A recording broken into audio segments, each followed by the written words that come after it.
Is it better to be a grower or a shower?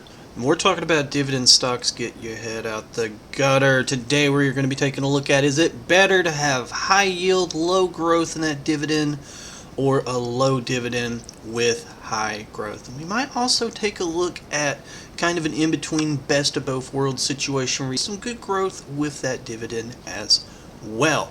If you are new, hit that subscribe button. I greatly appreciate it, and drop a like down below. Helps out the channel and the videos a ton, and I greatly appreciate it. And ring that bell so you know when to do my uploads every Tuesday and every Friday. Now, without further ado, let's go. So you might be asking, what defines a shower when it comes to dividends? Well, the way that I would look at it is a low to middle single digit growth in the dividend, and typically 5% or more in that dividend yield. Now, this does vary from, person to person, what they believe is considered high and low yield and high growth, low growth, but kind of like a middle ground for me. That's where I would put things. Now, an example that would be Realty Income, stock ticker O, the monthly dividend payers, 5.6 dividend yield.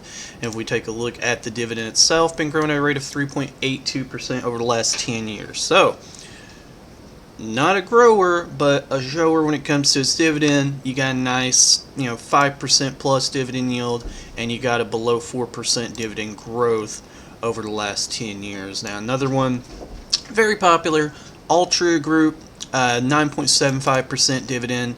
When we take a look at that dividend growth, a little bit over 4% over the last 5 years. And yeah, another popular one, again, below 5% growth and really high dividend, closing in on 10%. Oof, pretty high.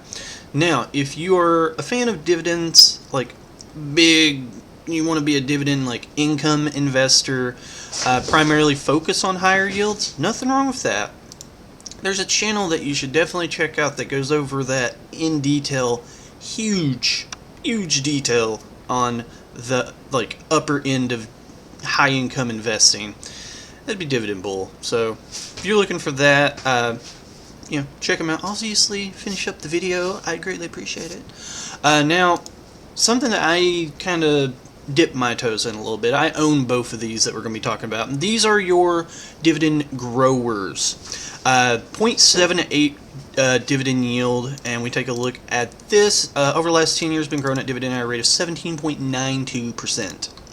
This is Visa, MasterCard, very similar situation, 0.6% dividend yield, and has been growing that dividend 19.62% over the last 10 years. Now, again, I would define a dividend grower as, 1.5% or lower on the yield, and typically above 10% in that department of dividend growth. Now, you do have this interesting area where you can kind of get, a good yield with a good high single-digit growth.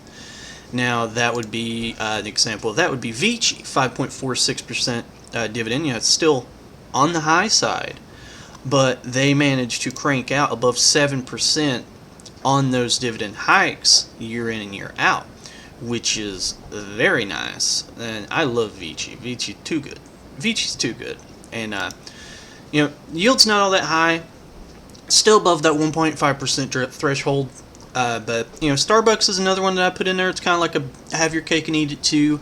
Best of both worlds, 2.46% dividend yield, and they've been increasing their dividend, 7, 8, 9% over the last 5 years. So, yeah, those are just some examples of some dividend growers, showers, best of both worlds.